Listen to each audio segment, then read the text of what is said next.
Hey, everybody, this is Matt Naas from the Roach Koach Podcast, and you're about to listen to two guys. And I know these two guys. I've met these two guys. This is my third year in a row with these two guys talking about industrial metal. Industrial metal? Who knows what the hell's going to happen tonight? I'm going to have fun, and you're going to have the fun. You're going to have all the fun on Discography Discussion. Hey, Matt, you're on the show, too. No, I'm not. I have so much to share with you guys. Oh, God. I'm excited. Yeah, I was going to say. I'm excited.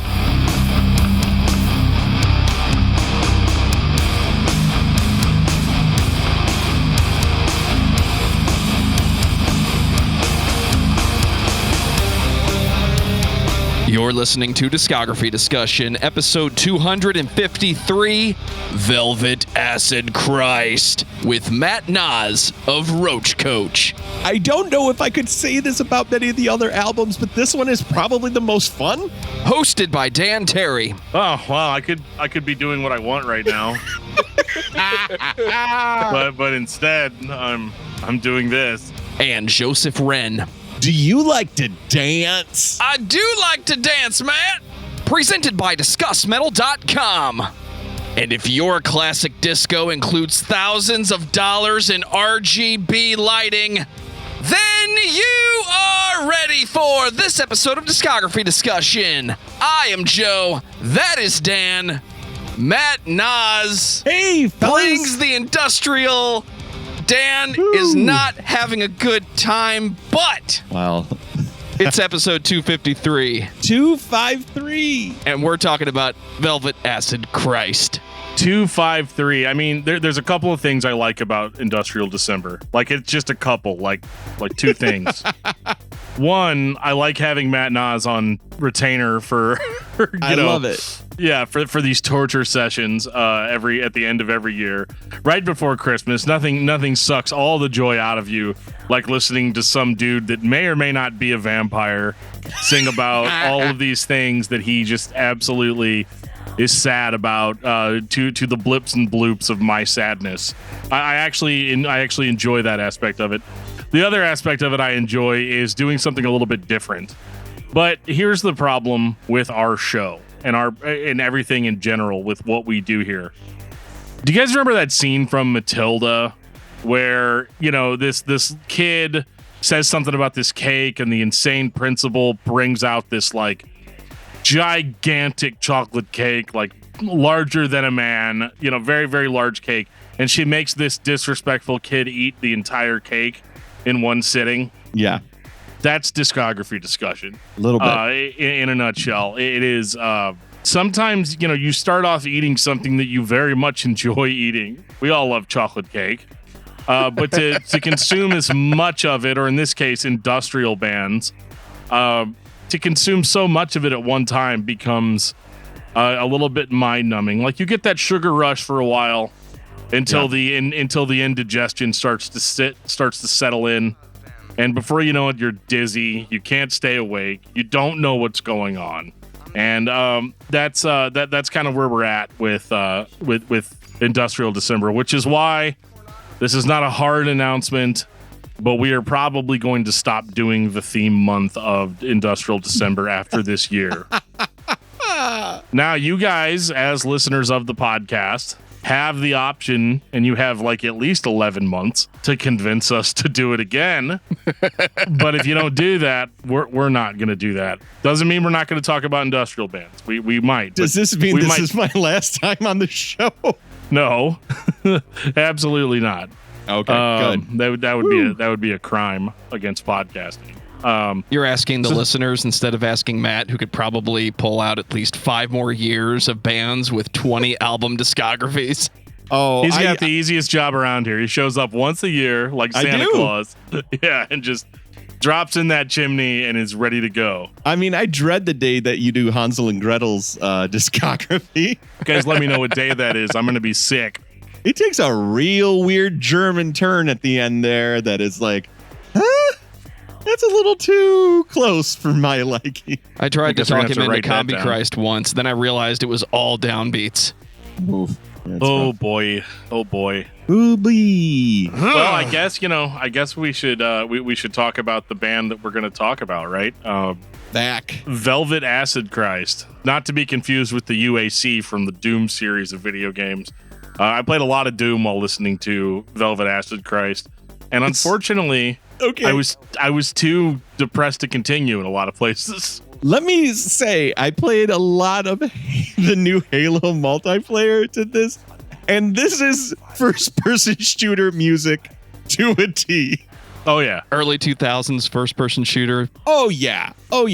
I know that we go album by album, and I know it's probably way too early to talk about this body of work in the macro, but this is the ultimate music to have in the background while chainsawing ghouls. I played the new Halo for a little bit, but ultimately I decided that although Halo may be infinite, Doom is eternal. That is true. That is true. I love that. I love the new Dooms. I've really 2016 and Eternal. They're very empowering games. They're not the kind of games I like it though when like it's like the middle of the night and I'm just ripping and tearing, down here, and a kid comes up to ask me for a glass of water and they tap me on the shoulder and I just like leap into the ceiling. Right. Yeah. Like yeah, little scary. It's a good thing that I don't actually have a chainsaw at my desk. We can't all be Fred Durst, but a motherfucking chainsaw? That's right. Oh wait, what? Oh, right. That's correct. Sorry, my bad. I'm off my game tonight. Anyway, Velvet Acid Christ is a body of work, and you mentioned first person shooters, but I also get kind of a late 90s like Wipeout, Extreme G, like all those like hover racing games all had soundtracks like this band. Oh yeah, this is a selection pause menu for a racing game. I wouldn't be surprised. Like nothing that's like too bright. Like SSX, this is not the soundtrack for. This would be like oh boy, I know that you know this game. PlayStation 1 and Need for Speed. Not Need for Speed. You were in cars and they were all kitted out and there was an ice cream truck. Twisted Metal. Twisted Metal. Yes. This is a Twisted Metal pause screen menu. Of a career. I feel like I'm going to have the hardest time talking about this body of work because although there are 20, it feels like albums, it also feels like there is one album. Like Matt, I'm going to give you some good news. What is that, buddy? We did the research, we looked into it, and we decided there's really only 11 albums that you need to talk about. I am so relieved. Well, I'll tell you straight up and down. There is a volumes 1 through 6 of something that I said, no thanks. Those look between the eyes. Those look like EPs to me, and I have listened to EPs in the past by mistake, and I know that we don't count them. So I didn't listen to any of the Between the Eyes. Well, see, you messed up because Between the Eyes Volume 2 is the first Velvet Acid Christ album, Fate, re-released as Between the Eyes Volume 2 for some reason. Because I was like, at first, whenever we started doing the listen through, I was like, I can't find this record. Like, it's nowhere. I couldn't even find it on YouTube. Couldn't find it on the Velvet Acid Christ Bandcamp. Couldn't find it anywhere. Discogs says it exists, but I can't find it.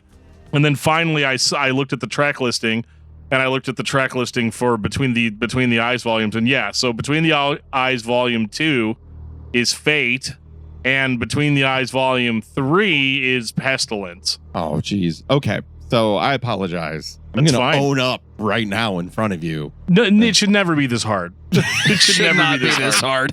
I mean, I searched for at least an hour trying to put all this together. Yeah, here's the amount of research that I did on Velvet Acid Christ. 0%.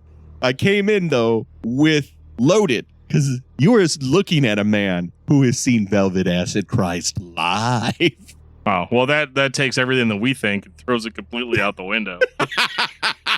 Okay, Matt, so I'm going to need you to go back in time. I'm going to need you to get your late 90s, early 2000s, late 2010s, whatever time frame you want to go for. So this is, and it's great because we are coming up on the 21st anniversary of me seeing Velvet Acid Christ. I saw them December 10th, 2000. Wow. Here's your lineup. Velvet Acid Christ, Din 5 and How Job. Now, I was a How Job fan. How Job is another band of beeps and bloops.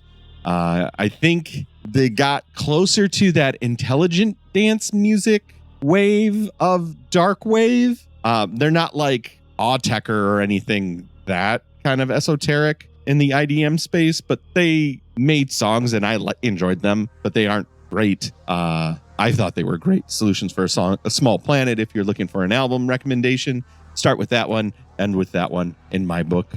But yep, so I was there to see that. And then Velvet Acid Christ opened. And so we had an in-store at the record store that I worked at. And Velvet Acid Christ, Hot Job, and Din 5 did a signing. They did a signing. And I have pictures, guys. I have pictures. So so you're not going to be able to see this too well here, but through the power of the internet, I'm sure we'll be able to figure this out. These are pictures from that day. I am fairly easy to spot because I am the guy wearing big furry blue boots. Oh, I love it. Did you come from a Cookie Monster cosplay? I did. So Cookie Monster's like, I gotta go watch Velvet Acid Christ here in 2 hours. Oh, me need to see if I can watch Velvet Acid Christ. So there is a picture of my man from Velvet Acid Christ standing outside of the record store. He has Liberty spikes with like a Cure waterfall in front of him. And it's exactly what you would expect. The lead singer of Velvet. He's also wearing an Avalanche's hockey jersey, which really upset me as a Detroiter because obviously the Red Wings. So this guy's coming into our house. Not that I'm a huge hockey fan, but he's coming into our house with an Avalanche jersey. How dare you? How dare you? These are all going to be NFTs next week, right? That's correct. I'm just chopping them up. I'm selling those non-fungies, baby. Oh, no. I'm not making NFTs yet. We will. Nathan Frederick Trolls. Oh, that's where I come from. Nathan Frederick Travis. Nathan Frederick Travis. Glad to have you on the show, man. Oh, you're welcome. Let's talk about the non-fungies. He's like a weird John Lennon.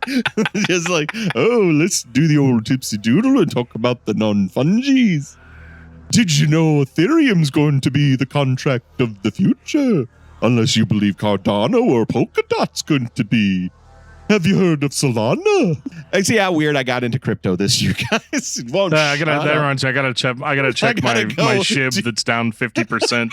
Last time I checked. Go see a thing about anything else. And now your host for the evening, Velvet Acid Christ. Oh, it's me.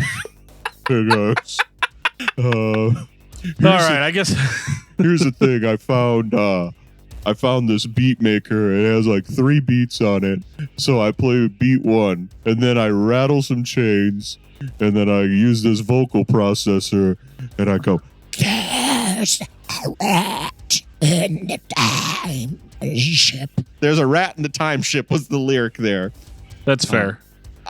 Yeah. So yes, I saw him live. Fairly forgettable show. Liberty Spikes. Guy looked like he was in a lot of pain though, and I give him that. A lot of pain. Too much pain for me. Too much. Like you almost kind of felt sorry for the guy. Where you're just like, you okay? You need a hug? How's it going? Oh God, spikes. Never mind. Forget that. All right. Well, we'll just leave you be. Yeah. Do you need? You want an espresso? It never stops. I can't stop. Well, before Matt Naas gives everyone a crash course in financing from the future, I'm going to take this time to say thank you to everyone for listening to the podcast. Thank you for listening and for subscribing. If you are not a subscriber, then you can find everything Discography Discussion at discussmetal.com. We are on Spotify, Apple and Google Podcasts, TuneIn Radio, Stitcher, iHeartRadio. So if you have an Amazon Echo or a Google Home, you have no excuse. Ask it to play the latest episode of the Discography Discussion podcast, and it will. We're also on Facebook and on Twitter at Discuss Metal. Be sure to like, favorite, and subscribe. It really helps us out. It lets us know you're listening. And now Dan is going to tell us all about 5-star reviews. We do love our 5-star reviews here on Discography Discussion. If you want to leave us a review, say something crazy, you know we're going to read it on the show. Keep reaching out to us. Keep liking, keep commenting, keep subscribing, keep doing all the things that podcasters like for you to do, because if you don't do that, we literally die. And now Matt Naas is going to tell us all about Roach Koach and everything else that's going on Gabber Media. Matt? Well, I'll tell you what, you can catch up on the Roach Koach Podcast. That's Coach with a K. On Gabber Media, we cover new metal exclusively in the attempts to create the new metal canon. It is 3 people besides me, the new metal bazooka, as I like to call it, straight into your ear holes. That's the way we like to roll it. And we are celebrating, we're at 268. So I was just thinking, like, we're like neck and neck. We started right around the same time, which is crazy to me. You can catch us. We're on everything like you guys are. We're on iTunes. We're on the Stitcher. We're on the Spotify. RoachKoach.com, Coach with a K, or go to gabbermedia.com and go straight to Roach Koach. That is fine. And you subscribe and Roach Koach comes to you. That's correct. Incredible. I have a little bike. The coach literally pulls up to your house. Well, Lord, Matt, and Jenny just pile wagon. out like a clown car. Yeah, it's great. The Roach Koach wagon is coming through. Keep on rolling. Ching, ching. Ching, ching. We have a great time. We're goofballs. I'm a goofball. It is Jenny and Lauren who keep the train on the track over there. And then I chime in. So if you hate this, you'll hate the Roach Koach podcast. I'm great at marketing. That's what's going on. That's what's going on in our neck of the woods. I'm still doing transmissions from the dark side. You are. I still, on occasion, do matters. Not very often anymore, but that is okay. And then in January, I'm doing a show with my brother. So that's going to be fun. That's exciting. Yeah. We're going to, this is unfortunately not a joke, even though I goofed on NFTs. We are going to interview artists and NFT artists and see where that goes and have some fun. That's it. I'm not pushing crypto. I'm really not. I like to goof on it because I think it's goofy. It's fun, but we'll talk about it. Everything important that exists today, somebody laughed at some point in the past. Absolutely. I mean, industrial music, like, come on. I feel, okay, so the first 2 records, give me the leaflet. Was his sound still developing, or was this guy hatched? Like, okay, so I was, all right. So I was, I guess I'm the only one to listen to those 2. Yeah. So we made that clear earlier. Okay. So Fate is like really more, it's not really, it actually sounds very different than a lot of the other Velvet Acid Christ material. I was actually a little thrown off of it by it because I was like, oh, okay, hold on a second. So it's this kind of band, and like I was a little bit, it's very subdued for the most part. And it's weird because I read the track listing first, which is what I was like the most familiar with. And it was kind of weird to me at first because I thought it was going to be some sort of like angry, like almost like brutal, at least for industrial, because you have song titles like Serial Killer 101, Descent into Darkness, Hail to the Dead Souls, and the last one, which was my favorite, I'm going to wrap myself in your intestines. But it's like a really slow, like goth dark wave type of album. It's very subdued. It's very painful. It's very sad. So whenever you said he looked like he was in pain, this is why he still is clearly going through the same gallbladder pain that I'm going through currently. It's rough, day in and day out. So like I really identified with this, when I listened to it way earlier this week, it felt like 100 years ago. But this was a week. But this album is long. That's one thing I kind of don't like about these albums is they're all like, they're like $120, This was absolutely in the time period of the late 90s to early 2000s where they were like, how many minutes can a CD hold? Well, let's use all of those. Yeah. Those and this things was cost cassette, 5 cents a piece to press. You know that, right? I think this was a cassette starting out even. I think it was pressed to CD later. But yeah, it's like, let's just take up as much time as we humanly can. And a lot of it's unnecessary. Like, I'm not saying this about the first 2 records, but if I move into the rest of the catalog, and if you have any more points for Fate or for let me get it right, Pestilence. There's one little thing real quick if I can jump in there. Yep. So Pestilence was 100% different. It was an about face away from the Fate sound, which was dark and dreary and meandering. and very vampire-y. Mm-hmm. Like if you wanted to read Anne Rice novels, like listen to Fate while you read them, and you'll be perfect. Whereas Between the Eyes, Volume 3, otherwise known as Pestilence, is a much more dance-oriented album. Oh wow! It's like it's like super upbeat and sounds a little bit closer to what you would get from Velvet Acid Christ in their more traditionally known catalog. This is where a lot more samples are being used, and everything kind of goes like, I think they were trying to get into clubs here. I think the first record, they were like, okay, yeah, we did that. I've got all my personal crap out of the way. So like, now let's just dance, baby. These came out the same year also, so pick your poison. Do you want the long, drawn-out, dreary-sounding record, or do you want it's a sequencer, guys? We make the beat, and then an hour later, we hit stop. Well, hearing that, the rest of the catalog kind of makes a lot more sense, because it's truly both of those things in a blender. Yep. And I think at the time, as someone who had fun with knives and neuroblastoma, if they weren't in my collection, they were in my friend's collection, and I had mix CDs with songs from those bands on them, or mixtapes with songs from those albums on them. These albums, if I move into neuroblastoma, which why don't we? 1995. Matt Naas has gone straight past whatever this band is. We're into neuroblastoma. Probably the first record I heard by this band. Yep, me too. But I don't remember somebody pointing saying, this is Velvet Acid Christ. It was another record that was trying to fit in with that trend. There's a lot of that industrial sequenced everything we talked about previously. I'm going to say it one time, 9 Inch Nails. Don't yell at me too hard, Dan. But I got to say it because that's what everybody was trying to throw in and say, we can do that thing, guys, and get paid. And we don't have to spend hours in the studio, days, months, millions of dollars. I have this Casio keyboard and I can write songs on it. Next. There's absolutely that point, but I feel like there's a lot more homage to Headhunter from Front 242, and I'm definitely like the Nitzareb, When You Lock the Target. No, that's Headhunter. It's Joining the Chant. Like that type of programming as well. Maybe a little less on the Nitzareb and a lot. Very heavy on the Front 242 Headhunter feel. But then there's also this weird sideline that you're talking about that was very, very, very popular at the time. Front 242 did it, but also we're talking Frontline Assembly. We're talking like those types of bands where it's like 3-note synth line, atmospheric warehouse sound, sample from a horror movie. Like that might be my favorite explanation of what this sound is. Warehouse sound.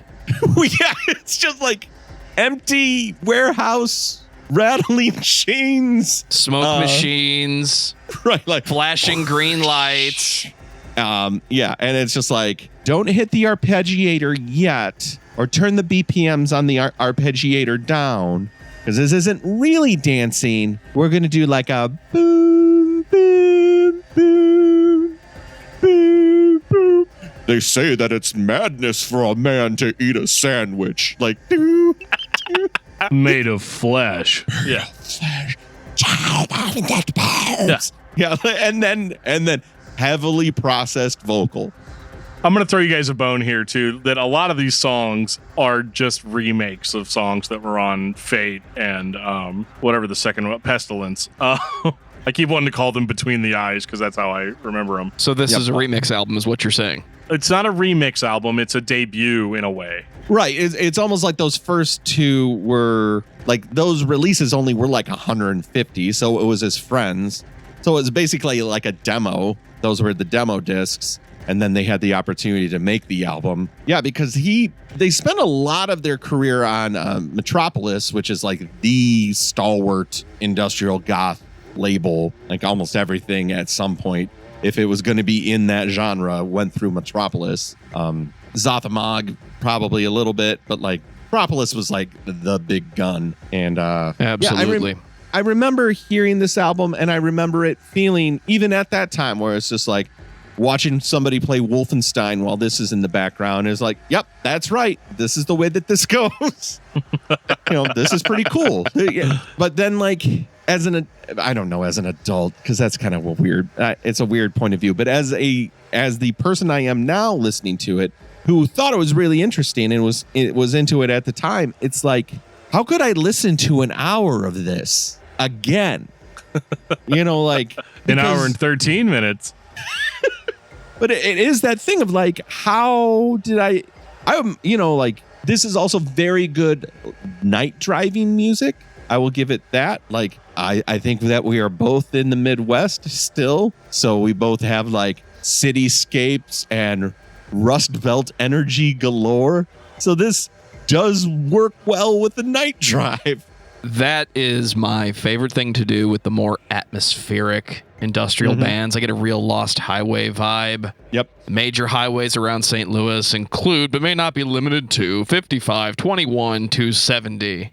Oh, this is an episode of the Californians? And Dan knows how much I love to drive Old 21 listening to industrial in the middle of the night with your high beams on.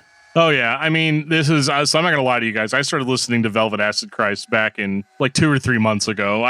When I say this week, I mean, anytime between now and last year, I get ready for these.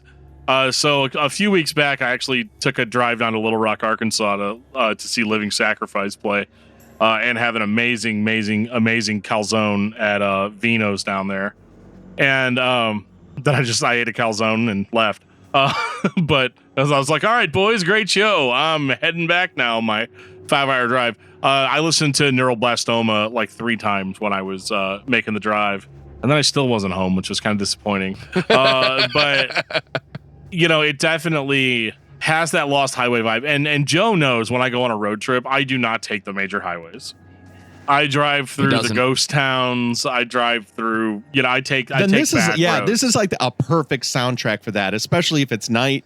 Like, yeah, I do. And I'm sure that you have this because we're both in the Midwest where like sometimes in the summer where it's super hot in the day, but then at night it breaks or there's a rain and then there's a post rain heat. Yep. Oh yeah. But like your windows are down. This stuff works.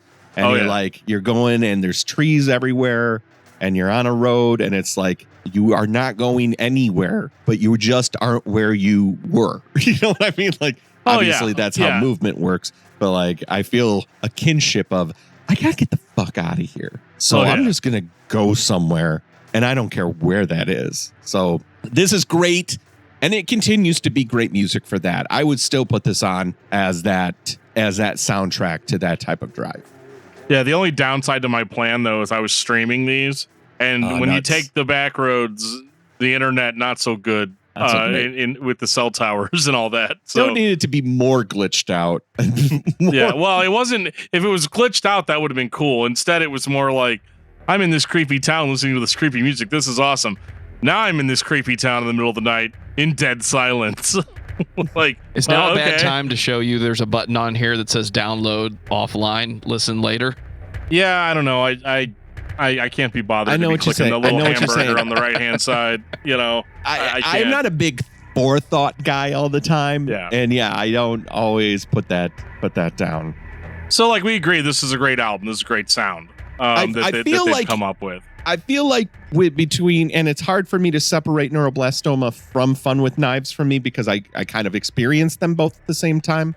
But I feel like if you were to enter the world and just want the one of those two is probably going to do it for you. And you're going to be in a good place because you're going to get the sound. I feel like it's a purer version of the sound too, which sounds odd, but like it's almost like failing into technology to make it work versus having technology that can effortlessly make it work. Like, I always think of hip hop producers that were using sampling stuff in like 91 where it was like samplers were terrible, but they still had to figure out how to make it work. I love that stuff so much more than Yeah, I'm on Genius Beatmaker right now, and here's a song. You know, not saying it's the birthing pain of analog to digital. Yeah, like that's it. That is absolutely it. Where it's just like it sounds shitty, but it's the best it could possibly sound. Like I always say, it's like there's such a high-pitched tinniness to a lot of like. There's not a lot of guts to 90s industrial. Like it is missing a heft, but it is akin to the sound. Like if you were to re-record these or reimagine these songs now with that mid-range and bass, I would be like, not the same. It's not the same. And these later albums, unfortunately, when we get there, will prove that out. 1998, Calling on the Dead. Calling of the Dead, my friend, with a V. They clearly don't know how to say of, but that's fine. Calling of the Dead takes a little bit of a swing more towards like, we're going to now use as many samples as possible, as many times as possible. Yeah. And they spell everything wrong in the track titles, which was probably edgy and cool in 1998 or 1997 or whatever they did this. And this one's weird to me because it's this mix of like gothy vampire-y crap, but then also like trying to sound like cutting, like bleeding edge for the late 90s. Like this bleeding edge, like industrial electro sound. Yeah. And there are times where I think it's fine. Like the song Malfunction, I got really excited for because when it starts playing, he starts playing this little ditty. I mean, I don't even, is a little ditty. Can I say a little ditty? You can say a little ditty. This like little melodic flourish just in the one background. time. Which I thought was really cool and kind of accentuated the dark sound and gave it a like kind of a little bit of an electronica vibe. Mm-hmm. And like I was actually like really vibing with that. But then it just kept going for 5 minutes. And I was like, oh yeah, this is why I get all bummed out when we're doing this theme month. And it's kind of like that's the Achilles heel of a lot of these early I mean, like Velvet Acid Christ or not, this is absolutely a movement of the first bedroom producers, the first bedroom, recording studios. The thing is, when you're alone in the room and it's going, you don't always have the best editors to say, like, you got it. You had it 2 minutes ago. Mm-hmm. If you're gonna fade it out anyway, you know what I mean? Like, there isn't like a stunning conclusion to all of these songs. So stop it. It's not like you're listening to like a 7-minute Opeth song that goes 100 different places as you progress on. This whole style of music is just like, let's meander for 5 to 6 minutes and then call it good and then turn it in the next morning. Like, yep. It's there's a lot of that. And there's also a lot of like very on the nose edginess, which I don't think that you could criticize things for being on the nose before 2000. But it's there. I mean, using samples that they knew absolutely would piss people's parents off. Yeah, absolutely. And intentional. But I'm trying to find it as I'm talking to you right now because there is Frontline Assembly was another band that would use a sample and they basically made a whole song of samples from Time Cop. Oh, yeah. Where it's like almost 100%. That sounds amazing. Yeah. Dan, we're bringing it back. Frontline Assembly next December. I'll tell you what, I think honestly, and this is no joke, if we did an Industrial December episode for 2022, we should do Frontline because I feel like artistically they take a lot more risks and they have a better arc. Not saying that we should, but I would definitely return for an FLA episode because I also don't know the back half of their catalog. I stopped right around 2000, where I stopped with every industrial. 2003. Yeah. 2003 is about the hard cutoff. This record reminds me that industrial bands in the 90s were trying to create a singular vibe that they would deliver when it was their turn to lead the show. And if you go back 20 years before this, you have all the hard rock and metal bands that you heard on the radio, but then you had like Henry Chapin telling his 12, 16-minute stories, right? Never heard that shit on the radio. Nope. That was a journey of emotion, go up, go down, come back around, and then the story's over. This was Put the people in the pot of water, turn on the burner, lower to a simmer. This is the next 20 minutes. And I think that's cool, and I can't really explain why, because I didn't go to a lot of industrial shows. I didn't sit and just feel the beat for the next hour and 20 minutes. But when I listen to it, it falls into that area of atmosphere for me, where even though I like what I'm hearing, I don't have to spend a lot of time breaking it down to find what the meaning is. Mm-hmm. Truly, I think the lyrics are supposed to be ignored. Otherwise, they would be more audible.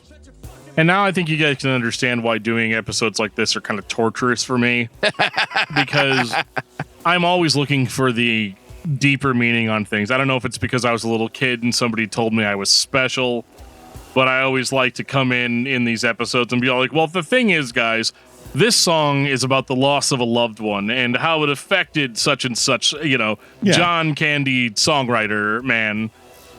This is how it affected his life. And if you actually listen to the musical arrangement, it actually chronicles every event in order of, whatever.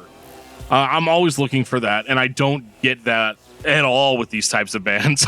But I do enjoy the sound overall, but it's hard for me to turn off my brain.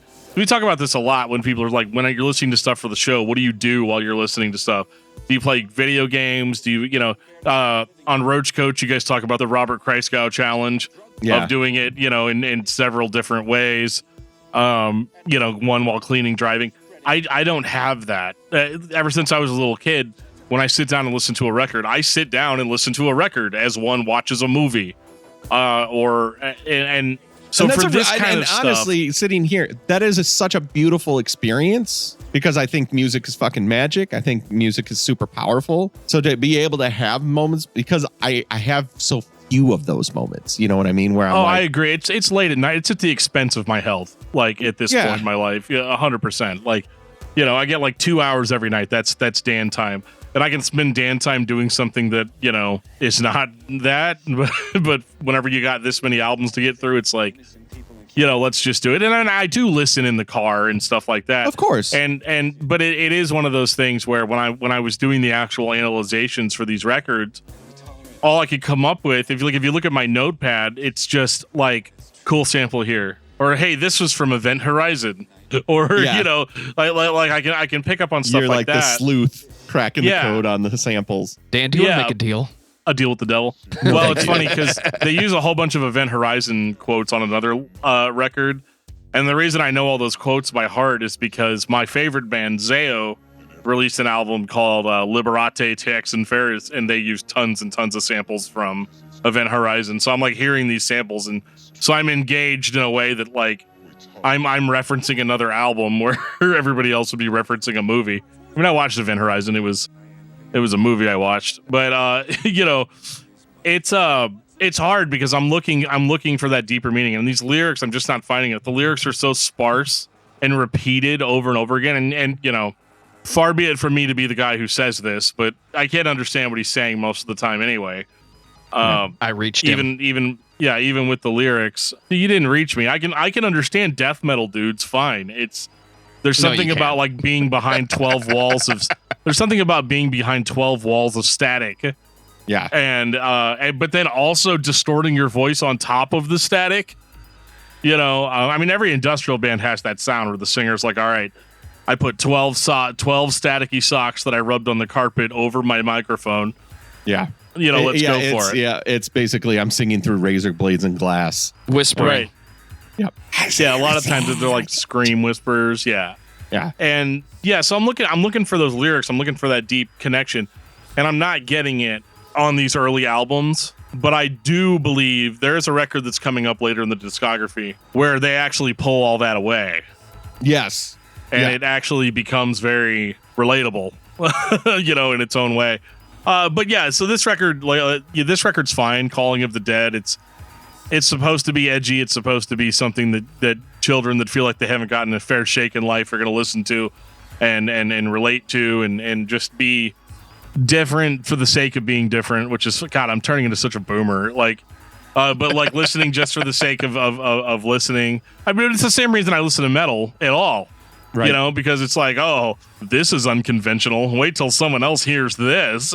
That was, I will say that was a huge component of my listening as a kid, is that this genre of music was inaccessible to my parents. Like, even if I didn't love it, I knew that they hated it. Right. And it sounds like the computer's breaking. Yeah. I just needed something like a lot of kids do. That's yours. And it was like, this was mine. And although Velvet Acid Christ, I would say, was never a real go-to, it was in my life enough that it was like, yeah. And it is, to your point, it's a vibe more than it is a mission statement. You know, you have somebody come up and, you know, sing lyrics that touch your heart. You're like, oh my God, this band's the best. This is much more of like, we're in a warehouse. Somebody put an arpeggiator in that corner. Smoke machines. There's flashing lights. Machine rocking. Somewhere the vampire Lestat is hanging out. And I'm just going to sing through these glass and tacks. Are you ready to have fun with knives, Matt? I am. 1999. Probably, this was the tour that I saw him for, even though, because I don't think another album came out. Let me see. Let me just double check my thing. So I guess Twisted Thought Generator was the album that he was touring with, but everybody had Fun with Knives. So this is like an album cover I've seen a ton. When I looked at Spotify's list and re-listened to Fun with Drugs and Slut, I was like, oh yes, I know these songs. I have danced to these songs, or they have been playing in the background at the club in the bar area. So yes, I was more familiar with this record, and it was quite popular, but also quite reminiscent in style of what has come before. This is not the first time the band sounds like a pause menu from a late 90s, early 2000s choose your video game console, but I got some serious flashbacks to San Francisco Rush listening to this one. The answer is PlayStation. You would have been playing the PlayStation to get these types of soundtracks. And 64. Because CDs. Well, yeah, N64 had these soundtracks, but they were like 28 seconds of the same audio looped over and over again so that they could keep the file size low, compressed all to hell just so it would fit on the cartridge. So a Velvet Acid Christ album. So Velvet Acid Christ, yeah, the whole discography in one. N60. I don't know. You guys ever play that game? Do you guys ever play that game Forsaken? I hated that game for years. It's like Descent. It's fucking great. If you've ever played Descent, you're these like cyberpunk idiots on hover bikes, going through these super dark, dingy, barely lit levels or warehouses, just shooting each other. And like the cover of the game is like a woman with a heart tattoo on her face with a tear coming down. You know, like exactly what it needs to be. Honestly, they did a lot of market research before, for all of that. And the game is, but the soundtrack is very much like this album for me. Fun with Knives. It's almost a little bit more like slow, like a little bit more like Fate. In my opinion, a little bit more downtrodden. Like there's some speed, more sped up beats in places, but it's got this like dark wave sort of sound. I don't know if you guys ever listened to a band called Lycia. Yes. I'm a big fan of Lycia, and because it's dark and downtrodden and electronic or whatever, but it's not quite industrial. It's more just atmospheric music, ambient type of music. And this is very much like this reminded me a lot of Lycia. Except for, believe it or not, the vocals are actually less whispered here than they are on like a Lycia record. The vocals on this one I felt were a lot more present. Like if you wanted to decipher, the possibility was finally there. It is funny kind of in the discography that you can kind of tell the direction of which he's going to go in by the first couple of tracks, because there is a specific drum pattern and synth sound, which is like, it's almost like when you cut a piece of wood on a circular saw and it gets to the end and it's like, yep. Like when you hear that sound happening and the drum kicks in and you're like, oh, this is the more dancey Velvet Acid Christ album. And it usually happens within the first song. The first or the second song is like, okay, he's in a little bit more dance mood. And this one, it's like, oh, he's a little bit more of a empty warehouse mood. Right. Yeah, I think this is probably one of the more diverse records. Yes. Just because, like, the dude who we haven't named at all, Brian Erickson, is kind of the brains behind all of this. And yeah, he's very very specific. We use the terminology on this show called a bag of tricks. How every band has a bag of tricks, and they try to find creative ways to showcase what is in their bags in every single album. And this band, like, their bag of tricks was those first two records, Fate and Pestilence. And this is, again, like Matt said, it's very, like, they just kind of blend those in the most creative ways they can, but they don't add a lot. And this is the part of the discography where I started kind of getting a little bit exhausted, because I was like, okay, I like this record, but I don't know how much I'm going to like anything after it. I get you. But I also think, like, in the projection projection's the right word. I am using the right word. This Fun with Knives is their first album on Metropolis. So that really means, from a distribution standpoint, this is why this one's pretty much one of the first ones that comes into my mind when I think of the band. And I think when Metropolis got it, I think they reissued Neuroblastoma so they could get that one a little bit more in people's hands. Or here's the thing, the goth industrial scene in the Detroit area was pretty vibrant, mainly because of the record store that were in the area. I worked at East Alley Records and I worked at Rockabilly's, but there was a couple other stores that were local that were also carrying this and had DJs that worked at City Club, which is like our cornerstone goth industrial club that's been there since the 80s. And like, because that club was happening and people were looking for the music, eventually all the music shut down, all the record stores shut down, and Bill's East Alley Record was the only one that was open.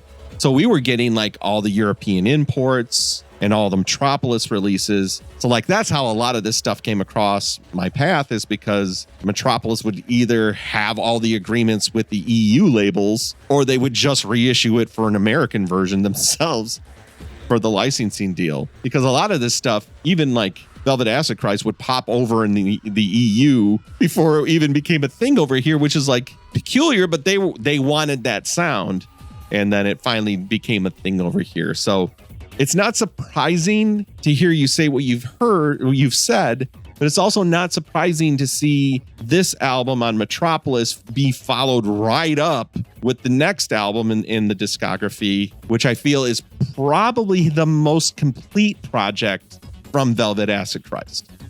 Twisted Thought Generator 2000. Now, I will say that probably my favorite is still Neuroblastoma, but I feel like this is a like start to finish cogent album. He knows what he's doing. He's had all of this experience the 5 years prior. So I just felt like he got to this point with this album that it was like, I have my bag of tricks. You're right. Like, I kind of have the two school of thoughts. It's the best mixing of them that I can do. It's all the samples I want to throw in the world. You could kind of hear my voice more, and here's my pain on the scrolls. Here's the fan fiction I wrote from that Vampire the Masquerade campaign I've been on for the last 3 years. So, that's what I feel like. I do not judge this album harshly. I feel like, all right, awesome. This was his, in a band's history, like, this was his shot. Like, this was the thing. I don't think it took him into wider appeal, but I feel like this album in the trajectory of the band totally makes sense. This is the first time it sounds like a movie score more than an interlude soundtrack or the next hour and a half of your life. I can see that. I can absolutely see that. I like the analogy of Vampire the Masquerade, because this truly sounds like they turned him loose on something they already had and said, score this. Yeah, it's I can see that. Start to finish interesting set of ideas. At its core, it's still very atmospheric, but it's a little more Lost Highway and a little less Ghosts, if that makes sense. I think that they're starting to be, I think that part of the appeal is that there are more traditional song structures creeping in here. Yes. So one of the things that I've complained about the most was meandering. It meanders on too long. No editor. Nobody's saying, hey, that's enough. Yeah. Whereas here you've got a little bit more of a tight-knit album. Clocks in at right under an hour because you're still listening to Velvet Acid Christ. So it's still going to be a solid 58 minutes. Like, you're not going to get to work and this be over. This CD must have been enhanced with some wallpapers for Windows 98. I mean, I would not be surprised. Or a video, like some really grainy video that's in like 32K or something. Just pixelated to shit. Yeah, but the 3 music minutes sounds behind the same. the No, I'm scenes. kidding. But yeah, I don't know. Like, I'm starting to see like more like rock sound structures here. We're not to verse, chorus, verse or anything like that. And I don't think we ever really get there. And that is one of my favorite things about this band is that even at this point, which I would consider to be their commercial height. Correct. At least as much commercial height as this band's going to get. And I like that there's still that integrity. There's still that vision. Like, as an unpleasable metal fan who doesn't like bands to change. Ladies and gentlemen, unpleasable metal fan. He hasn't done that. He hasn't changed, but he's perfected his craft. Now, the thing that sucks also about being an unpleasable metal fan is, yeah, don't change at all, but man, maybe see what else you guys got. You know, like don't change at all. Just don't do that again, right? Yeah, it's the double-edged sword. You know, where I'm because thinking this is of the starting point, this album on B flat instead of A flat. I was What do you guys already think? exhausted. I was already exhausted with Fun with Knives. Yeah, and this album didn't help in that exhaustion. Like I've listened to this one a few times because sonically it sounds the best. It sounds better than anything else that they've ever done. The best produced album by leaps and bounds. It sounds incredible on these giant bookshelf speakers that Jeff gave me. They sound, it like really top tier stuff. I had to turn the bass down because I thought like I was going to blow something. Yeah. What you get? Elax? What are we talking about here? They're Infinity speakers. Ooh. Yeah, I think he got them at a garage sale for like $10 each, but they are like audiophile levels. I got a big old Sony amp head for it. Actually, okay, so full disclosure, if you look at the new Discography discussion logo, yeah, let's take a look. This one, that's my amp head underneath, or in the middle there, and this could be the cover of a Velvet Acid Christ album, as far as I'm concerned. But yeah, so it's got that big head and then the cassette deck and the CDs down underneath. But basically, and then the turntable's on a different table up higher, so the vibrations are away from it. But yeah, it was. I used to not be able to tell the difference between production that well until I had this kind of like producer setup here. And I was blown away by how good this album sounded. I guess just when you're this many albums in, I was starting to just be like, okay, so when does the dude decide that this is not for him anymore? Because everybody's gonna reach that point. Everybody's gonna be all like, oh, this is not for them. Right, because this is the album that they toured on, and they did a North American tour in December. Yeah, industrial December. Yeah. Yeah. So yeah, I mean, it makes total sense.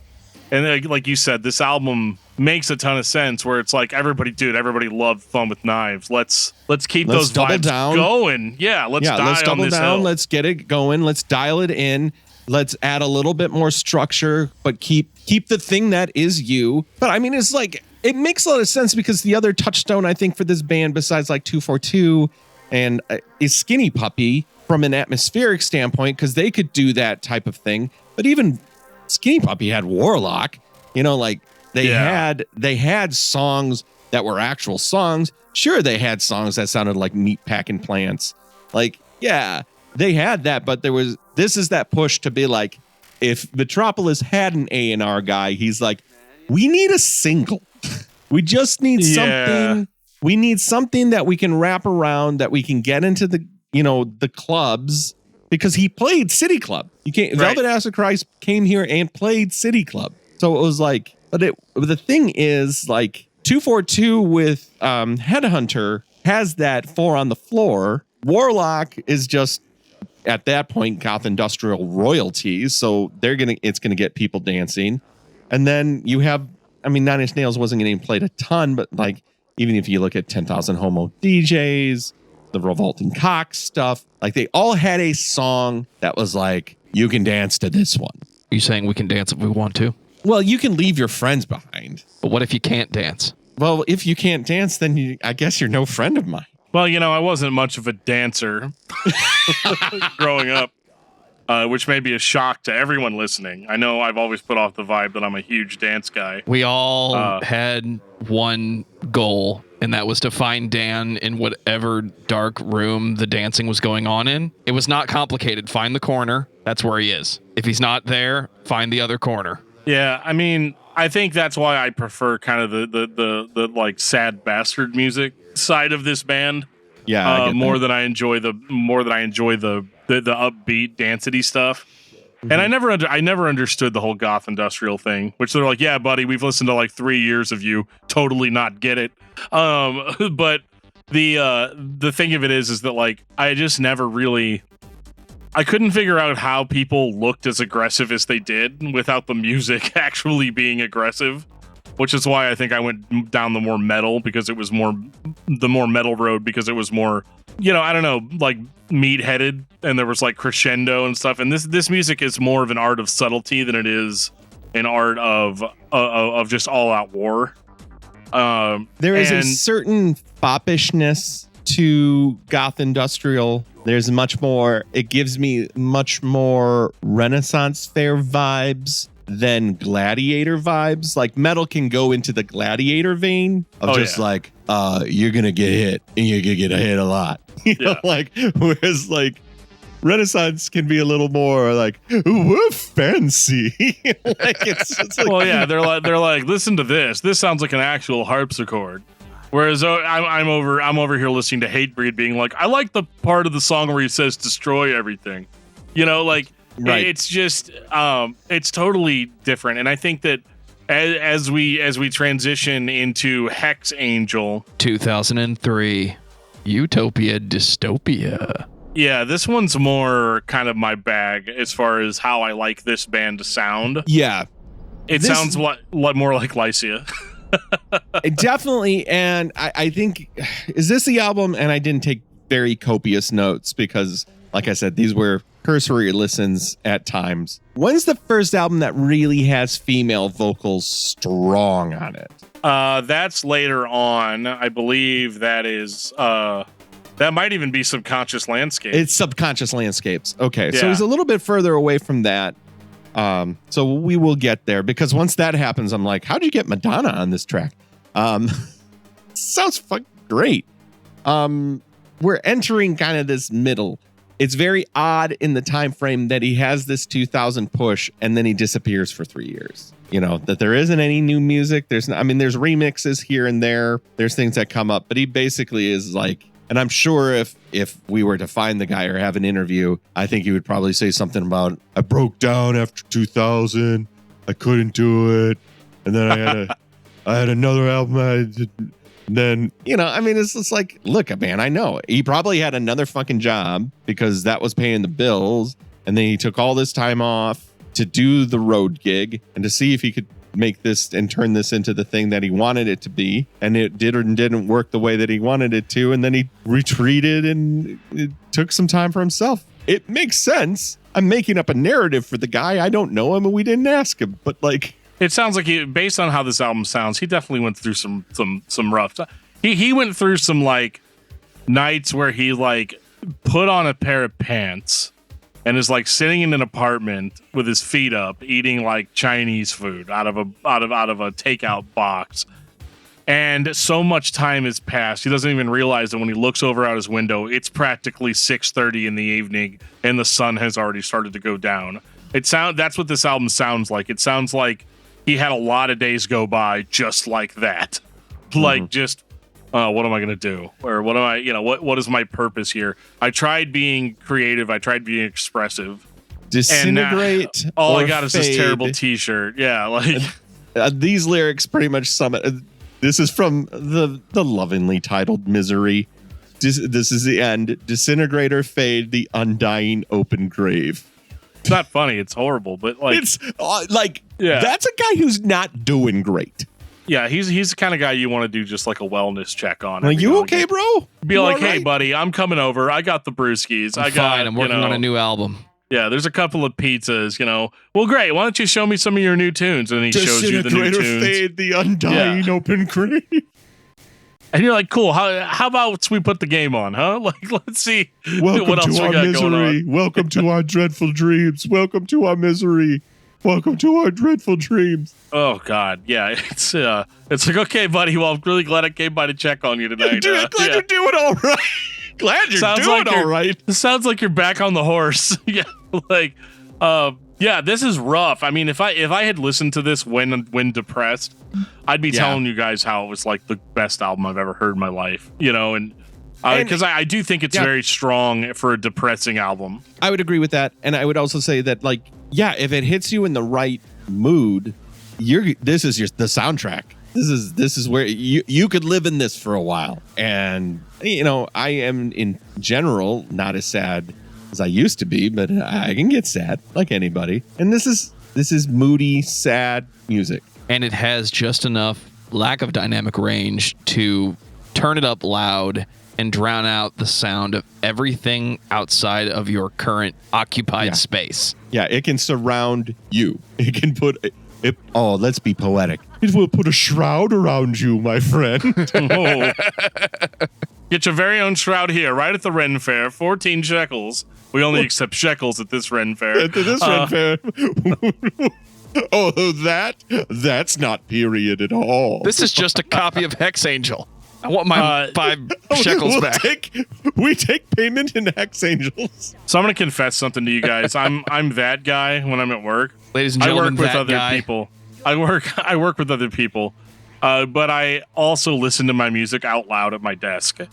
And so everybody was making fun of me a lot this week because I was doing I'd listened to all these albums before, but I was doing the final push leading up to the episode tonight. And I remember listening to Fate and people coming over to me and being like, everything okay, buddy? Is everything all right? I'm like, yeah, great.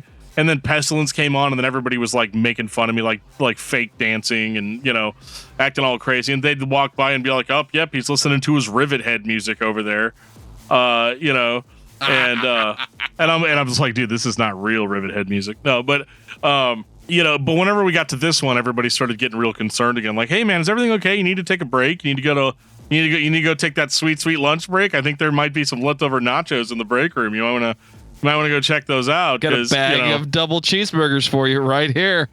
Yeah, so it's definitely one of those mood albums. It's a real where, wellness you can't just check show of the it. record. Yeah, you can't just show this to somebody and be like, yeah, this is what I've been into lately, without like having them call the suicide prevention hotline. Like, if this guy needs help, we're intervening like right now. But the positive side of it is that I was complaining on the earlier records about how it's all meandery and doesn't ever go anywhere or whatever, and what else you got. This is what else he had, which was just a double back down on the Fate sound, as much as he could. But, this record sounds better. It was recorded in 2003, so it sounds way better than what you'd have with those like early 90s cassettes and everything. So like, yeah, it definitely hit me good, but I wouldn't consider it to be a record that you should just like listen to. Yeah, just hop into. Definitely a vibe, and I don't mean a good vibe kind of record for me. It's 2006, gentlemen. The lust for blood is real. I mean, how long was it going to be before vampires started becoming part of the equation? Right Not around too the much time when Queen of the Damned had been out for a year and a half, I think. When did Queen of the Damned come out? 2003 or 4. 2002 movie. 2002, yeah. Okay. Yeah. So yeah, we got Vampire Lestat vibes. We got, this is this album cover, kind of like we have the vampire lady who also looks like one of the Greys. Kind of got this dual purposed alien vampire, alien sex fiend. I feel like musically, this dude, let's be honest, it's a dude, came back. And I think he came back with a vengeance on this one. I found this one to be immediately listenable, in the sense of like a comeback album. I mean, he wasn't like gone like objectively that long, but like, I don't know. He comes back like full dance party insanity here, Yeah. And introduces all the creep that he possibly can introduce. I listened to, because I saw on this one that Ghost in the Circuit was like the number one played song from Spotify. And I listened to it and I was like, yeah, that makes sense. This is a very good song and very accessible song. I liked it. I liked, which is, what a bold statement. I liked it. I think that's all I can say about this record. I found it enjoyable. Enjoyed it. I liked listening to it. I think it's clear this band is not one you listen to every day looking for meaning. It's a stack of possible atmospheric choices for the next hour and a half, and that's okay. In a strange way, it's made for streaming, because of where your headspace needs to be. Like, I don't see myself going in and purchasing the physical of this. In fact, I don't even know if there is a physical of this, but this catalog feels now very much like tuned in for streaming, because it is like, I am not in the headspace to do that one, but I could listen to Ghost in the Circuit again. Oh yeah, I 100% agree. And like, it's funny because I think, yeah, as a like band shuffle, like just shuffle everything from this band all in one big blender, you're going to have an enjoyable experience that afternoon. Yeah. Because again, not everybody's eating the massive chocolate cake that is this band. I kind of had that experience today as I was because I went back through things, and I went through things a little bit faster than the first time, and just kind of being like, okay, let's get a track off of each album, or let's just do the first 30 seconds from these first 5 tracks,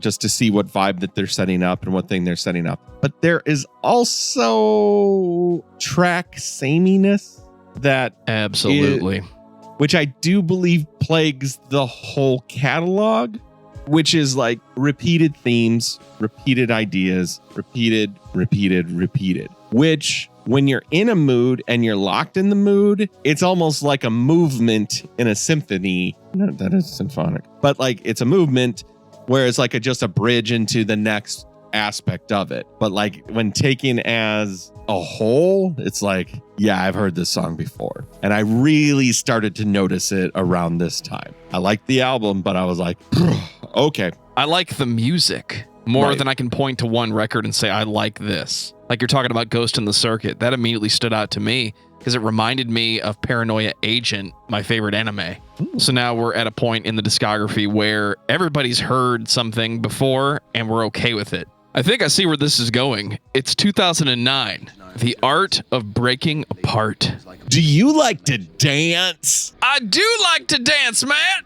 This is my favorite one Really? out of all of them. Yeah, Wow. Okay. I know. It's a garbage take, but and I'm not saying it just to be the guy that has garbage takes. I really liked this one. I don't know if I could say this about many of the other albums, but this one is probably the most fun. It's more fun. First of all, for the industrial dance side of it, he goes hard on this one. And it's 2009, baby. There's no more of that analog, No. transferred via floppy disk to a 30 meg hard drive sound here. This is like straight up, like in your face modern dance music. Yeah. Yep. And that's not really the parts of the album that I like. The parts of the album that I like are songs like Black Rainbows. See, I was going to mention Black Rainbows because I was like, this is such a shitty thing to say. This is like a fucking song, right? It is. It's a real song. Not And to this say that, album, like, they sound like a real band. Yeah. I had never heard this record. I'd never given this the time of day. The album cover made me think like, oh boy, what's happening? Then you start Tripped Out and you basically got like druids and like what is the vampire Lestat pops back up and rises pecking away at a keyboard. Yeah. And then I get Black Rainbows and I'm like, huh? You're one step away from being a professional wrestler.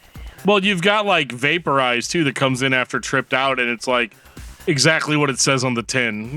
Like you are literally getting vaporized by sick dance beats. And Black Rainbows comes out of nowhere where Homeboy just busts out an acoustic guitar.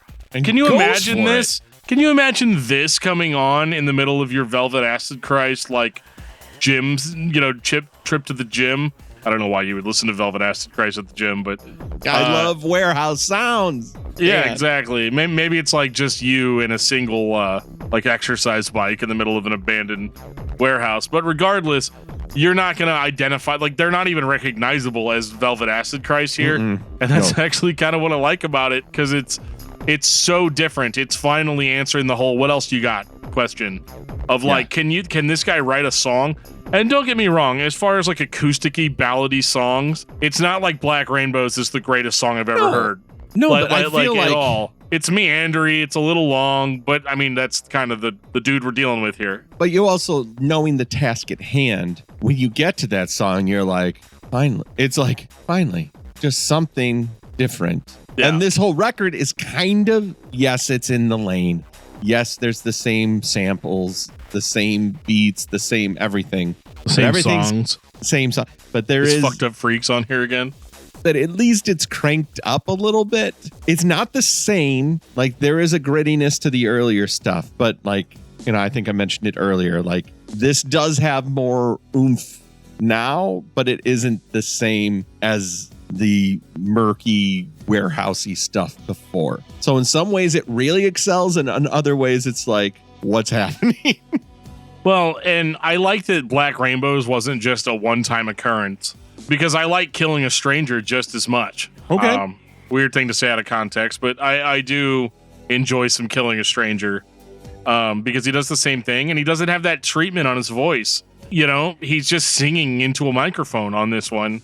There might be some small effect that I'm not hearing, but he is clear. And there's like piano and acoustic guitar, and it's slowed down. And the Art of Breaking Apart kind of continues on in that same sort of vein. It's almost like he must have found an acoustic guitar at a Goodwill or something before, you know, and being like, you know what the next evolution of the Velvet Acid Christ sound is? This thing right here.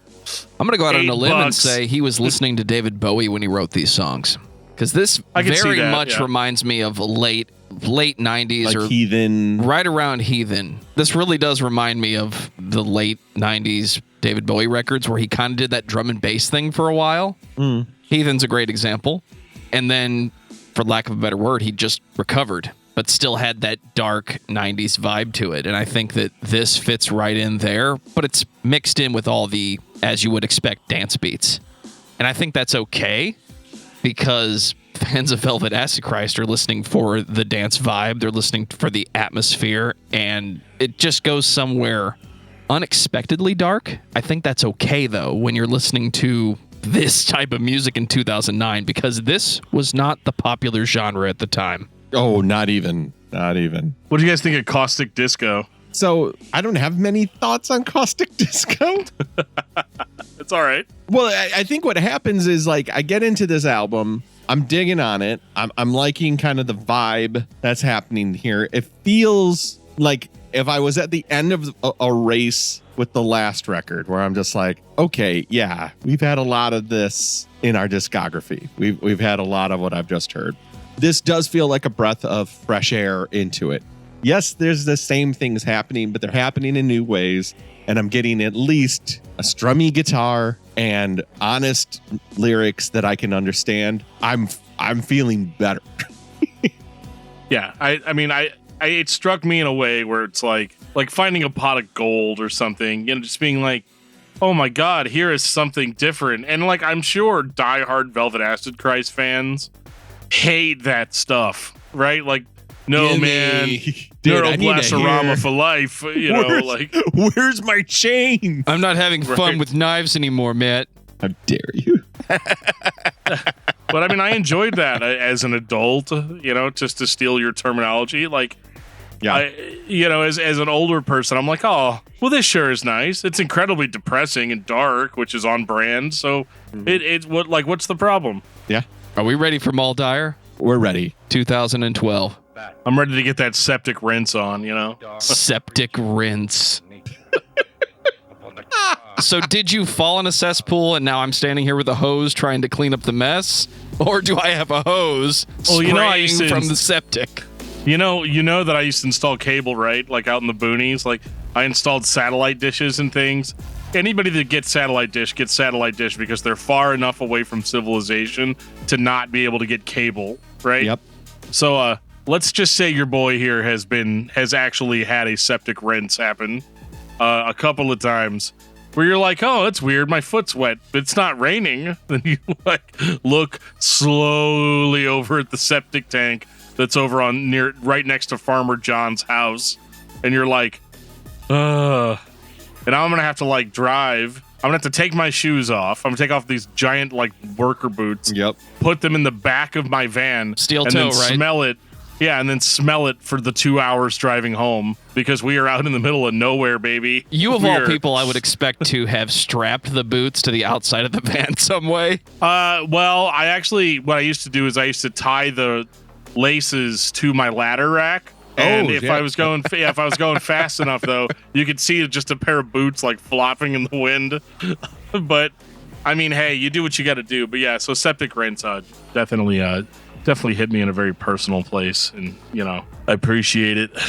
No, this album's a little bit darker, a little less dancey, although the dance beats are here and kind of omnipresent. They never the BPMs never really go below 100, I don't think. But I do feel like this album's not as fun as The Art of Breaking Apart. I feel like this one's a little bit sadder, a little bit darker. It's a standard attempt at sounding unhappy. It's still kind of cribbing the skinny puppy, and you know what? Use what works. But this is what the people are here for. Give it to them. Exactly. There's a whole legion of fans at this point that they only want this. I have to admit, though, that I feel like it's starting to sound a little bit less unique. One of the things that I really liked about some of these, even KMFDM, when we talked about them, I like that early raw sound in kind of a nostalgic way, but also because a lot of these industrial bands in their early careers all kind of existed on their own island in a way. You'd say, oh, Velvet Acid Christ does this, Skinny Puppy does that, Ministry just throws slop onto a microphone and that's the album. There's a lot of like very unique nuance to these bands, but I think there's something to what you were saying earlier about as the technology advanced, everybody's using the same beat library. They're all using the same, whereas before they had to find creative ways to kind of make those sounds themselves. Now you can just order a subscription. And those machines were so damn fussy that you might be able to get your machine to work one way and Joe couldn't get my machine to work that way. And when you put those two things together, it becomes an interesting industrial song. Right. Yeah, like Dan's MP12 worked. His pads were super sensitive, but mine were like, I had a hammer on them. Yeah, it's just like there was something interesting about that strange analog to digital transition. And that stuff was, full analog synths are already, you can go back and they're kludgy. They sound weird. You can get a lot of sounds but those bridge instruments that don't exist as much anymore, or if they do exist, they're so polished and easy to use. There is something about I can make it do this, and I only know that because I spent 80 hours with this damn thing. Right. Turning all of these knobs to exactly the right spot for exactly what I have to do. Sharpie. I have different color Sharpie for where it needs to be for this sound. Different lengths of Sharpie for different sounds. I have a key written in my notebook of what the lengths mean and the colors mean. I have a piece of tape on this key, so I know to push it extra hard to make it sound just right. Yeah. There is an element of that Dan is 100% about it missing. And also a genre-wide sameness that is, it is what it is. But it's not unique to industrial either. No. If you get into, everybody jokes about how every metalcore band sounds the same. And then I put on my resident old man hat and say, it didn't used to, you know what I mean? It's definitely something that is it's just a sign of success in a way that something became so popular and so important to people that somebody built a tool to make it easier, Right. I respect that, and that's also why I respect, even though I know it sounds like we're like slamming on these records, I don't think we've run into a single album by this band yet that we've been like, oh my God, what were they doing here? No, there isn't a part of me that feels that way. The thing I feel more of is like, I'm impressed with the early stuff that you were able to get that. And I'm interested in where he went in the more modern stuff to say, okay, from where you started to where you are, where the critique for me comes in is on the bigger level of the genre itself used to allow you to push the boundaries a little bit more. I feel that it's kind of, I feel like he could make this record in his sleep. I agree. I think there's the work that you do because you love it. Like we podcast in addition to our normal jobs, right? Mm-hmm. And there's a certain amount of love and that goes into that. And then there's the work that we do when we're at work. We don't do bad work, because we're all still employed, right? Right. We don't do bad work, but we don't do it with the same gusto that we do a passion project of ours. Right. We're the CEO of our own podcast company, so to speak, but we're not the CEO of the company that we work for. And I think you get to a certain point in your career, though, that even when it is your pet project, I mean, when you're this many albums deep, I do feel like some of these later on albums were a little bit like, okay, I'm punching in for 8 hours. Okay, now I'm going to punch out. I also think these are the records he made for fans, not for the clubs, because of the drastic change in the specific production choices. You mentioned it earlier, Matt. There's more bottom end to these later records. So now I'm purchasing this album and listening to it on my own stereo, which is badass because it's the 2010s and we can do that. Mm-hmm. So now you're not taking the same mix to the clubs where the PA is tweaked for bottom end. You have to give everyone what everything was supposed to sound like in the first place. So for me, I think that's a good showing of where the band is as a whole. And I know it's one guy, but yes, you can make this record in your sleep, but he's still making records. Right. And I think that's the point, right? Like he's getting to do the thing he likes to do. You don't go through the fucking effort to come up with song titles, all this work, all these things that he has to do to get one of these out. It is a lot more effort than, he could do it in his sleep. So that's kind of I'll take back that critique a little bit, walk it back and say, I think musically he may be at a point where he doesn't need to challenge himself in the way that he may have in the past. But now it may be that it's okay because now I'm just doing it for the people who love what I do. And that's what I want to do. And if you're an artist and you get to that point, you're good. You did it. You're fucking good. You did it. You did why you do the work. 2014 Subconscious Landscapes. I like this one. This is really cool. Yeah. This is the one with the female vocalist, and she sounds like Madonna, and it fucking works. It works great. It really lends itself to the style. It sounds like it shouldn't, but I really enjoyed this. It's so great how we started off as like Palpatine sitting in a cave, right? Like that sort of that acrid sort of, I don't know, feeling. And you can say it one time, Dan. Now, unnatural. Yeah, but like I think that this is like the pure moods of Velvet Acid Christ. Like it's so atmospheric that I have to admit it was hard to actually sit down and just listen through. Okay. I accept that. Yeah. It's hard to just put on and listen to, but it's great. I think it's not hard to listen to because it's like bad or not enjoyable. It's just that it's very sparse. Yes. In records that I'm used to them absolutely filling every single second of my time with a variety of different sounds. But I like this more like sort of stripped down approach, adding in, melodic vocals, and doing it right. Like dude didn't just get up onto the microphone and be all like, all right, let's try this. Let's see what the old engine can pull out. He went and found a very, very, very good vocalist to kind of accentuate what he was throwing down here. And I think it blends really well.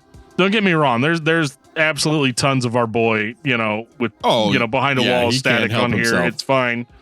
But it really shines. I mean, the opener, Barbed Wire Garden, is like 10 out of 10. Velvet Acid Christ. Yeah. Yeah, and it's amazing too because it actually sounds like something I would have heard on like the Batman Forever soundtrack. Like back in the day. Soundtrack was way better than that movie. Yes.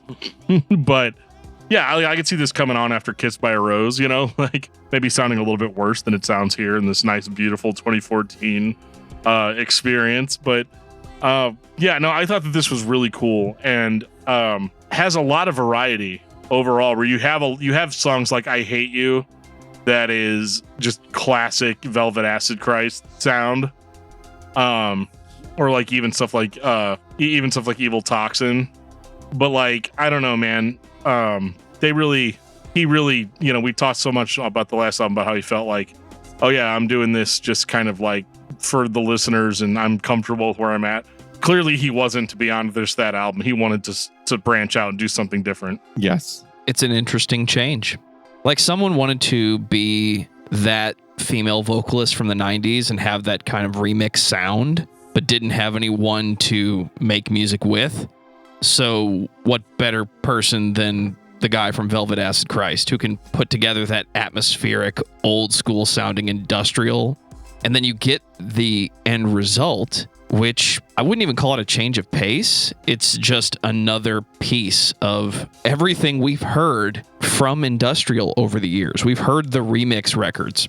We've heard the Europop influenced alternative from the 90s. We've heard the dance records. We've heard the disgusting sounding black metal vocals that were early in this discography. There's all these different pieces to it. This was an interesting change of pace in 2014. It was the opposite of everything else I was listening to. So it's interesting to hear it now because it's difficult sometimes to find somebody who's just making the music that they want and it not sound like shit. There it is. 2019, Aura Oblivionis. Oh, we're skipping Dire Land. It's a remix album. According to my own rules, I'm not really supposed to talk about it. But it does have some really cool remixes of songs that were on Subconscious Landscapes. Okay, I'm done. All right. I probably spent the least amount of time with this record, meaning that I couldn't tell you anything about it. It's kind of like... Do you like Velvet Acid Christ? I'm okay with them. Oh, okay, then you're going to be fine with this one. All right. That's all I have to say. It's what a lot of bands do that are legacy acts like this. They'll put out an album that's weird, like the last record, and then this one they're kind of like, all right, let's get down to that. Let's get down to that good dirty again, with songs like Adventures in Babysitting the Antichrist, which is one of my favorite song titles by them. But yeah, this one's kind of hard in a way. It kind of goes back to that. It kind of goes back to that sort of Velvet Acid Christ sound. I know it's hard to. We've been talking about it all night, but it's kind of hard to put my finger on. Just a mix of dance beats, depressing stuff. Side A, I feel like goes kind of the hardest with the beats, and then once you get to like the eighth track, Romero, it gets more like melodic with female vocals again. And I'd say the last 4 or 5 songs sound like the last album. So he had a little bit of either he had carryover ideas from that session or he just was trying to make a super dynamic record. But I think the sequencing is cool, is that it builds you up and then kind of slowly lulls you back down. But yeah, overall, I can't say that they blew my mind on this one. But I mean, again, and I know I'm beating this dead horse, but like there's a huge difference between what we do on this show, where we kind of consume everything in one sitting, so to speak, versus being a fan of the band and getting that smile on your face when your favorite artist releases a new record every couple of years. So as a fan of the band, you're going to be like, yep, he still got it, Right. Yeah. I mean, we peek behind the curtain here. We took a moment or two break. And I re-listened to a few seconds of this album, and I was like, "Yep, it's Velvet Acid Christ." Like there was no mistaking. Like, yep, it's them. Great job doing what you do, guys. Correct. We did it. High five. Get back in the Velvet Acid Christ factory because you got work to do. I think this is exactly what you want almost 30 years later. Damn, that's crazy. It's been a long time writing those looping dance beats that we play in the warehouse with the smoke machine and the flashing green lights. We have a doorman now. I don't know if I mentioned that, but we've had one for about 15 years. So congratulations. We're keeping some of the younglings out. Not all of them, because let's be honest, they know how to get in through the back door.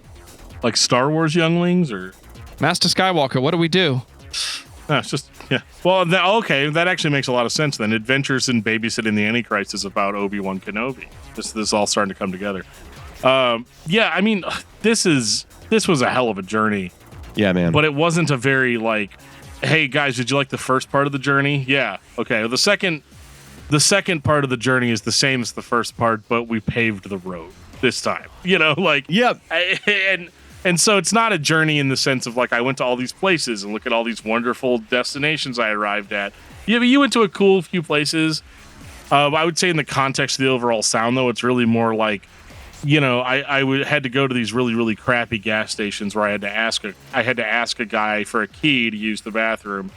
But then I made it, 100 miles into my journey, and now all of a sudden there's Quick Trips, and I can just walk in, and there's heated toilet seats, and they've got horrible food on rollers that I can buy and put in my body. Like the experience never goes outside of the experience, if that makes sense. There's nothing that jumps out to where you're like, oh, wow, this was really cool. This was really notable. But I think also there's a reason why bands like this last as long as they do, because what they do works, and it works really, really well. I think that is, if you can do the work in art or music that you do, stay consistent to it, put out a volume of work, and basically leave with everybody going, that's the artist, then you win. And then it doesn't fucking matter what I think, because you did it. I mean, any criticism that we lob at Velvet Acid Christ, it's going to be like that meme where he's wiping his tears with $100 bills. You know what I mean? Like, it's like, dude, I got this, Yep. I did I don't know how much money. I mean, it's not really even a money play. It's I have created a body of work that has a fan base that asks for more work, and I give it to them. And I'm that great of a dude. Yeah. Yeah. And I'm still living, and I'm still doing what I do, and I'm okay. So I guess the wellness checks worked out. Although, uncovered graves. Yeah. I mean, there is now the part of me that goes like, some of these things and some of these subject matters are like hokey, but like in 93, it was like, oh, that's the darkest it gets, guys. That's so dark. And then it's like, no, that's not even close to as dark as it gets. You've not experienced the darkness that I have journeyed through. I was born in the darkness. Right. Molded by it. Oh, I don't have a cup around. So are we doing the Bane voice? We do the Bane voice. There it is. I did not experience the industrial until I was a man. By then, it was nothing to me but smoke machines. Look out for it in 2022. We're going to talk about the hardcore sounds. Band. In 2022, we're going to talk about the hardcore band Bane as Bane. We're all. Oh, I'm ready. I'm ready to listen to that one. Bane. Yeah, so that'll be a thing that we do when we're just really looking for an opportunity to jump the shark. That's gonna be our Arthur Fonzarelli moment. Well, gentlemen, if you discontinue Industrial December, I understand. But if you would like to have a one episode Industrial December, I would love to return next year with Frontline Assembly. And I had a delightful time listening to Velvet Acid Christ, for as much as you can have a delightful time listening to somebody be sad. There it is. It's that time. Final thoughts on Velvet Acid Christ. Dan. If you like anything by Velvet Acid Christ, you're going to probably like everything by Velvet Acid Christ. But, there's a distinction to be made, because last year, the three of us sat down and we did this again with another band called KMFDM, and we were over it real quick. And I'm not going to necessarily say we weren't over it with Velvet Acid Christ, but there's a sheer volume of work that Velvet Acid Christ has done, the great sort of career that he's had making this kind of music. Whereas with KMFDM, it was excessively too much. And I guess my final thought is that, he rather. It's really just one guy driving the car here. But what he's done is amazing. It's consistent and it's enjoyable overall because, I mean, honestly, guys, I've given it a really hard try and I'm obviously not the biggest fan of industrial overall. However, when I was listening to these albums, there was enough originality in his sound. Not necessarily original in comparison to his other works, but in comparison to others, he had a way of doing this in a way that was enjoyable even for somebody that wasn't into it as much as, a diehard fan back in the day would have been. Matt Naas, what about you? I respect everything CEO Dan just said because it's true, and you can't argue with the truth. I very much enjoyed the trip into the catalog of Velvet Acid Christ. But it does bring a point, and my final thought is, if you are an individual bedroom producer, a dreamer and a schemer inside of your own room, and your intent is to put out music, get an editor. Get somebody who can challenge your ideas that you listen to, because you need somebody to say, this doesn't need to be 16 tracks. I think you got it in 12. This doesn't need to be a 5-minute song. I think you had it at 4. And I think with that, you will find much more peace in your work. So my suggestion, get an editor. I enjoyed listening to this band. I think it has the right balance of atmosphere and dance most of the time. Generally, no matter which record you choose, if that's all you're going to listen to for the next hour and a half, whether you're doing nothing or doing something, it's going to be okay. I think the band, and I know it's one guy, but Velvet Acid Christ has the formula down for what an atmospheric industrial record is supposed to sound like. And after all this time, still putting out records, this has its super fans. But even if that's not you, you need to take a break from whatever it is you're doing and get a change of pace, get a change of focus. Just have everything spun up a little bit, but not too offensive. You're not going to listen to the lyrics anyway because you're going to get into the atmosphere, and that's going to be what gets you through the next hour and a half of your day. So definitely listen to this band. It's worth it. You're going to enjoy it, and I really think that's the best thing you can say. Dan, what's your album of the week? Well, I had to kind of get away from the super industrial stuff a little bit, and I think I've done all right this year with it this month, but I'm ready to get back to a little bit more guitars, bass, drums, vocalist screaming like a dying calf, sort of sound. But I had to go with Spiritbox, Eternal Blue. Spiritbox is a band that you probably heard a lot about this year from us and from other people, but I guarantee you, as time goes on, you will not be able to turn around without hearing the name Spiritbox. It is one of the best combinations of, you name a style of heavy music. It's got the techie metalcore stuff. It's got some new metal stuff in there, and then you've got a vocalist, Courtney LaPlante, who is just an absolute powerhouse of a singer and screamer. And it just ties everything together very, very well. It might actually, people have been asking a lot about my top 5, and I'll have of the year, and I'll have a YouTube video of that up at some point soon. But before that, I just have to say Spiritbox is on there, and it's actually a contender for my album of the year. Whoa, okay. And Zayo put out a new album this year. Oh, holy shit. Okay. Yeah. Okay. Obviously listen to that one too, but yeah, this is really good stuff. Matt, what about you? Okay. So this is right after Christmas, and I'm sitting here and I'm saying, you want to change a pace. You want something that's not what you're listening to right now. And you happened for Christmas, somebody saw that you were like looking at records, and they're like, I bought you a record player. Then I'm going to point you to something I've been listening to this whole year, and that's Blue Note Jazz, baby. And the reason I'm mentioning it is because you can get brand new copies of classic Blue Note records pressed this year for $25, which is a ton of money. But for records, unless it's an indie artist that's putting it out themselves, it's about right. Yeah. It's an appropriate price for AAA, which is all analog from beginning to end, pressed at pressed at Optimal in Europe, shipped here, $25. Brother. I just picked up Art Blakey and the Jazz Messengers, The Big Beat.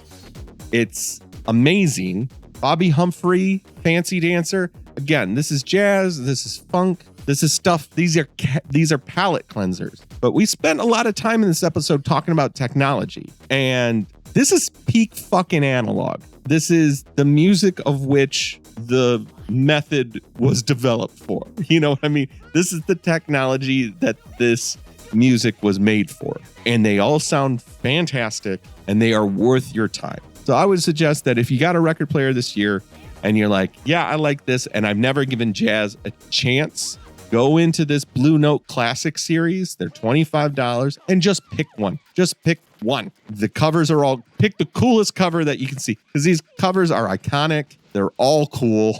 They're all freaking cool. Art Blakey and the Jazz Messengers, two of the most cool covers I've ever seen. There's one, Monin. You've never seen the cover for Monin. It's iconic. It's beautiful. So check it out. Blue Note Jazz. That's I swap out records too much to name one. But if you really, really, really need one from me, get the Sidewinder by Lee Morgan. What about Miles Davis Volume 1 and 2? Is that in there? I'm sure it will be eventually. Basically, Don Was, who is the president of Blue Note, said out loud, he was like, our catalog is an important piece of American history. Yes. And we need to press it and we need to make it affordable. I am not the authority, but I'm related to the authority and I'm going to say it. The Blue Note Jazz records are some of the best jazz, especially if you're telling me the classic series is being pressed now. Yep. If you're not listening to jazz, this is some of the best jazz you can listen to. Yep. I would say get the Sidewinder, Lee Morgan, Cool Struttin', Sonny Clark. Yes. If you like organ, you got Jimmy Smith, Back to the Chicken Shack. If you like guitar jazz or like I'm more of a guitar guy, Idle Moments, Grant Green is out there. Nothing is out of print in terms of like the run is open, but some things might not be available. So if you're looking to explore that area, this is a great time because they realize the market is there. I know this is normally a metal podcast, but like I also understand that if you're listening to it this much, you are a lover of music. So I say this as a lover of music to you. This is an amazing time to have a record player and be into jazz. And I wasn't into jazz until I started buying these. I actually took this as a challenge to myself to expand my musical horizon. And that's kind of the challenge for you. So this year, check some of this out. The more obscure stuff, you might hear something about the Tone Poets. That's a little bit more obscure. That gets into the jazz, the free jazz that I'm not as big a fan of. But still, if you get in there and you like it, step up Tone Poets. You'll like those too. There you go. Boof. One hell of a recommendation. Thanks, guys. For me, it is absolutely the album of the year, Mammoth WVH. You're still on that Wolfgang Van Halen, huh? It is beyond expectation. It is one of the best rock records you've heard this year. Talk to me about this. I have not heard about this lick one. So Wolfgang Van Halen, Eddie Van Halen's son, did the opposite of what you expected. He didn't try to put out a record and put a band together and try to be Van Halen. He just wrote several very good rock songs, and it is a start to finish enjoy. You can buy it on his website right now. I recommend digital because I'm still waiting for the CDs. They are back ordered or not being produced because of everything going on right now. I don't blame you, Wolfie. You're the man.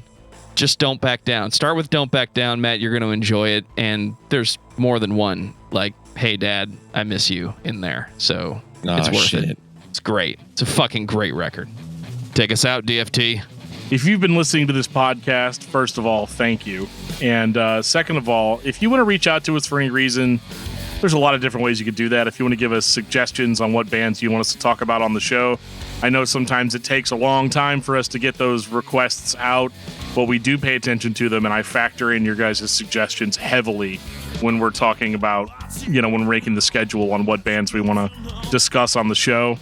If you guys want to tell us we're doing a good job or tell us we're doing a bad job, I don't have to tell you guys to reach out to us to do that.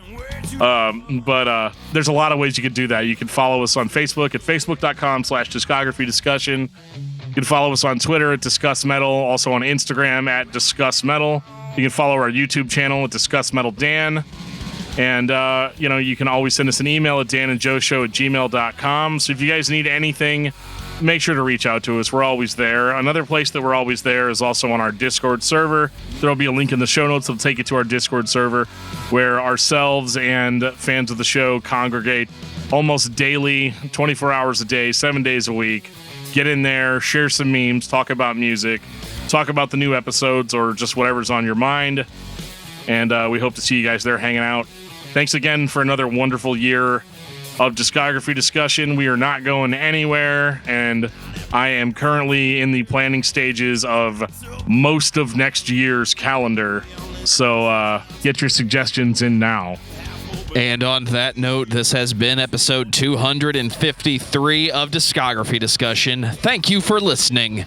You can like us on Facebook and follow us on Twitter at Discuss Metal.